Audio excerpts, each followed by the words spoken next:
Olá, eu sou Ana Cláudia Chandra e estou aqui novamente com o livro Bondade como Estilo de Vida de Chandramukha Swami.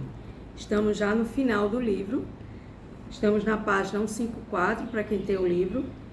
Chandramukha Swami é mestre espiritual, é um Swami, uma qualificação espiritual da Sociedade Internacional para a Consciência de Krishna, e ele vem escrevendo vários livros, né? Já tem mais de 30 livros escritos, né?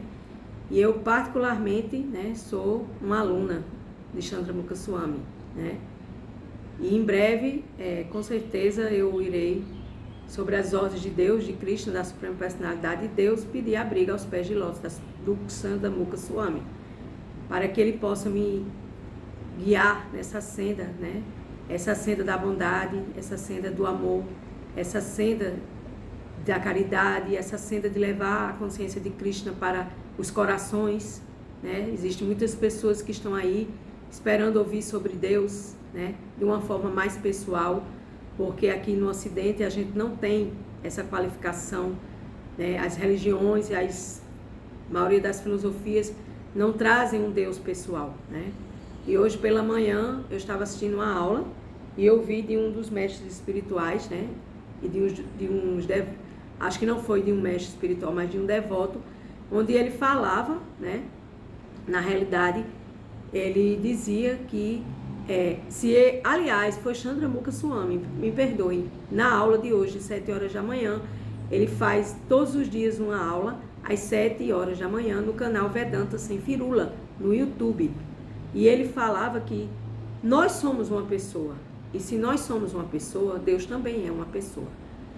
A gente é que pensa que Deus é um velhinho de barbinha que fica lá, né? Tem toda essa concepção religiosa, cristã, né? Mas na verdade Deus é uma pessoa, e Jesus já falou isso na Bíblia. Jesus fala lá na Bíblia: vós sois a imagem e semelhança de Deus. Então, se eu sou uma pessoa, Deus também é uma pessoa.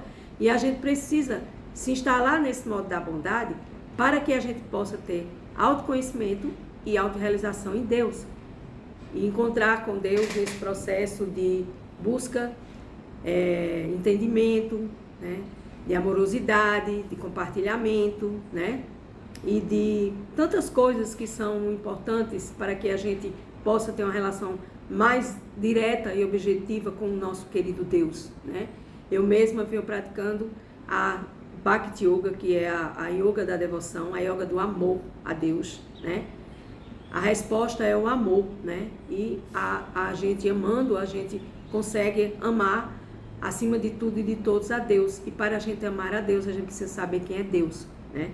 E Chandramukha Swami, ele passa, através dos seus livros, essa ideia de como a gente se instalar nesse modo da bondade e ter a bondade como estilo de vida, esquecendo de sua própria felicidade, sendo feliz simplesmente por você estar em contato com Deus, por você saber quem é Deus e por você se relacionar com Deus pessoal.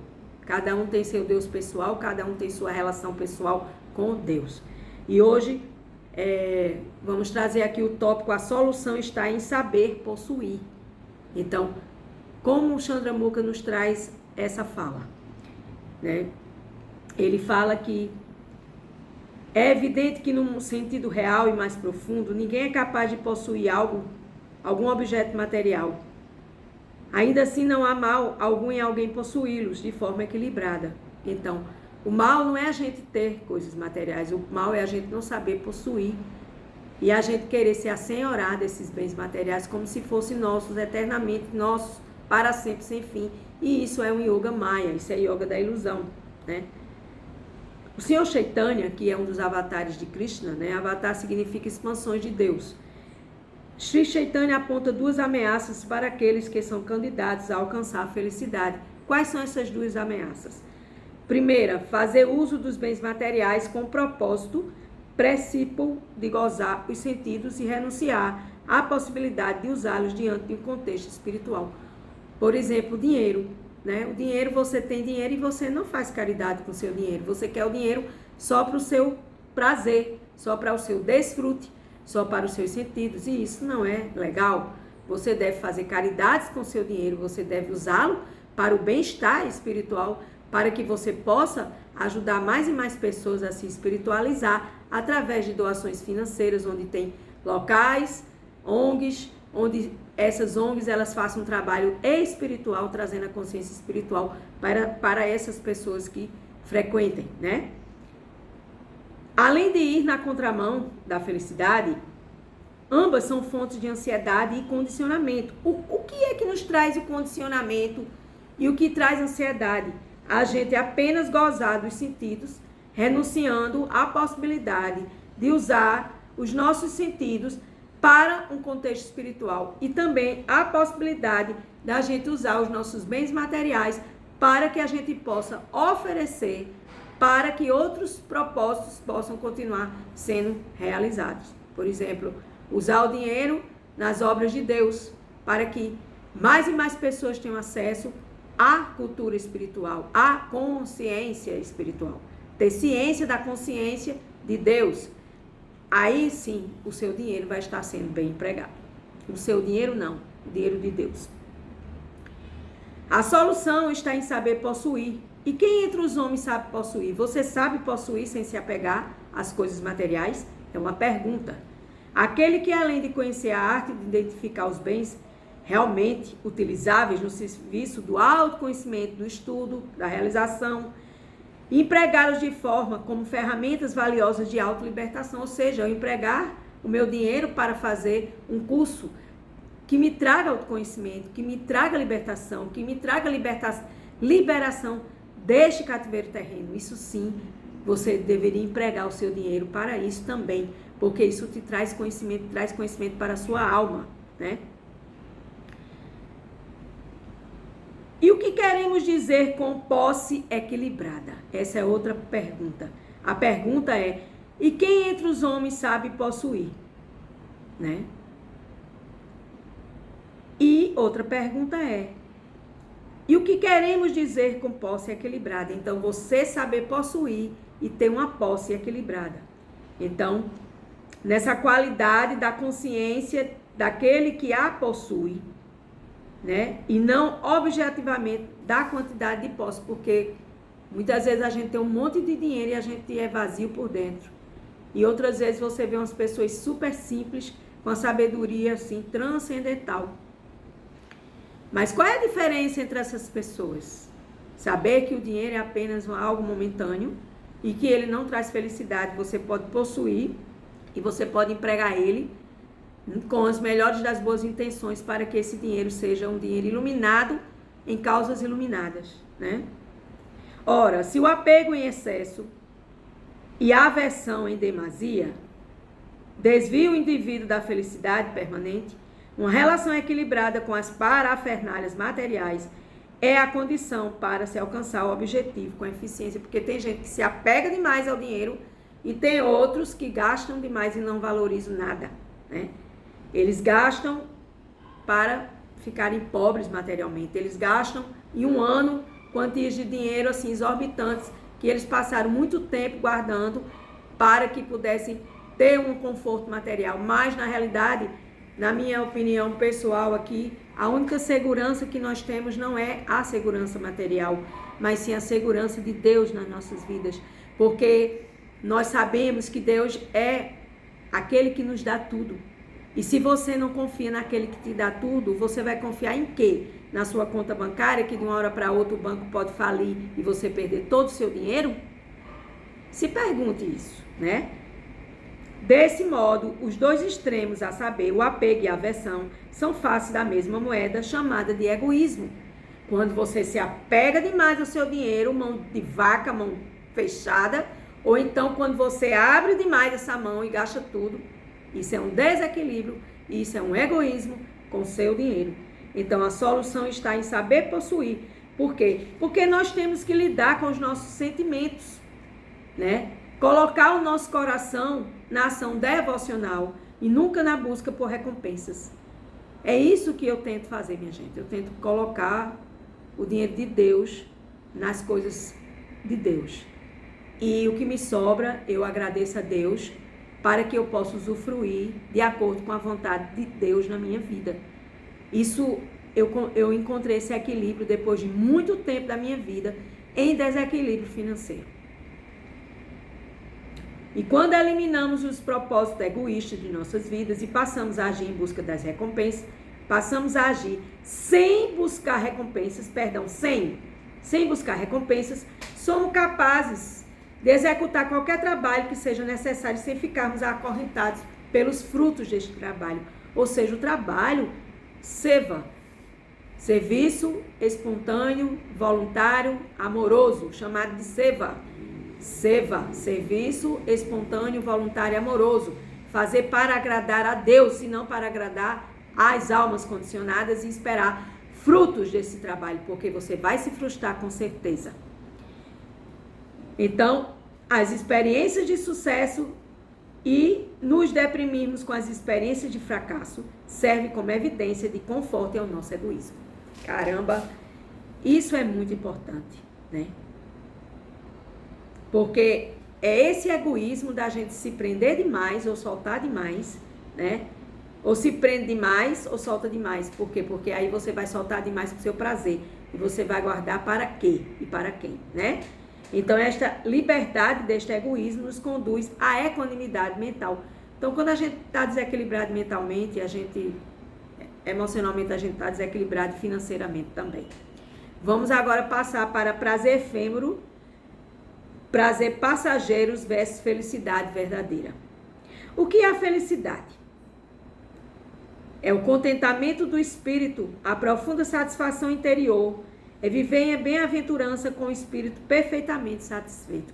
Gente, quando a gente consegue provar do gosto superior deste processo aqui, da gente sentir satisfação interior, simplesmente em servir a Deus e servir devocionalmente a Deus sem esperar nada em retorno, a gente fica perfeitamente satisfeito, a gente fica autossatisfeito, né? Então, Chandramukha continua aqui. Estar alegre e sentir prazer tem a ver com momentos fugazes, passageiros, né? E esses momentos fugazes, a Bhagavad Gita, no capítulo 2, verso 14, nos diz, o Senhor Krishna, o aparecimento temporário da felicidade e da aflição, bem como seu desaparecimento no devido curso do tempo, são como o aparecimento e o desaparecimento das estações de inverno e verão. É uma questão de percepção dos sentidos e, portanto, deve-se aprender a tolerá-los sem se perturbar. Bhagavad Gita, capítulo 2, verso 14, Suprema Personalidade de Deus, Bhagavad Gita, a Ciência Suprema. Krishna diz que tanto faz ter felicidade como ter aflição. Isso é passageiro. Isso vai passar. Tudo passa nessa vida e tudo sempre passará. Porque isso é uma questão de tempo. Mahakala, o tempo, que é o tempo de Deus, né, dentro da Maya, da ilusão. Então, com o tempo, essa felicidade e essa aflição, elas vão desaparecer, porque tudo é passageiro e tudo sempre passará. Então, estar alegre e sentir prazer é estar buscando essa equanimidade. Tendo uma vida pautada pela harmonia com as leis cósmicas, a alma iluminada se mantém constantemente conectada com Deus. E assim, vai para um estado de permanente serenidade interior. Gente, isso é muito importante. Nos dias de hoje, a gente está tudo desequilibrado, porque a gente não tem essa serenidade interior. Prazer e desprazer, situações agradáveis e desagradáveis, fama e infâmia, são a mesma coisa, porque tudo passa, tudo sempre passará. Ok? Já que tais dualidades não passam de sensações transitórias, né? Ou no máximo, são situações que estão na nossa mente e no ego periférico, ou seja, no falso ego, que são extensões sutis da matéria e por isso não alcançam o eu superior. Por quê? Porque a alma, ela não vive disso, de paixão, alegria e tristeza, dinheiro, falta de dinheiro. Não, isso é coisa da matéria, isso é coisa do corpo material. E aí a gente tem que transcender, a gente tem que buscar entender que isso é uma situação passageira e que o Supremo Krishna já diz isso no verso 2 da Bhagavad Gita, né? Que tudo passa, né? Tudo é temporário, né? E assim, a gente precisa buscar transcender essas dualidades da vida. Porque a vida na matéria é feita de dualidade. Frio, calor, dor, felicidade. Doença, saúde. Isso passa. Um dia eu estou doente, passa. Um dia eu estou sem dinheiro, passa. No outro dia vem dinheiro, passa também. Né? Isso somos dualidades, né? E, segundo o Senhor Chaitanya, avatar de Krishna, no importante processo de superar as dualidades, não devemos tentar banir artificialmente com nossas tendências afetivas e emocionais, mas devemos sim purificá-las. Então entrega para Deus, entrega para Krishna. Krishna, eu estou passando por isso. Deus, eu estou passando por isso. Senhor, me ajude. Me mostra o caminho. Tu és meu pai, e um pai jamais abandona um filho, né? E assim purificando, vamos assumindo um caráter puramente espiritual, além de plenamente compatível com a racionalidade serena do entendimento. Por que eu cheguei nesse beco sem saída? E assim, essa racionalidade serena, as afeições e as emoções são indispensáveis a uma vida de felicidade duradoura. Por quê? Porque se você está desequilibrado, tudo se desequilibra na sua vida. Tá certo? E eu sou uma alma, eu sou um eu superior em busca do eu supremo. E assim, esse eu superior da alma precisa ser integrado perfeitamente à vida. Por quê? Porque o eu inferior é o corpo e tudo que se passa na matéria pertence ao corpo. E eu não sou o corpo, eu sou uma alma. Então, a partir daí já há uma distinção.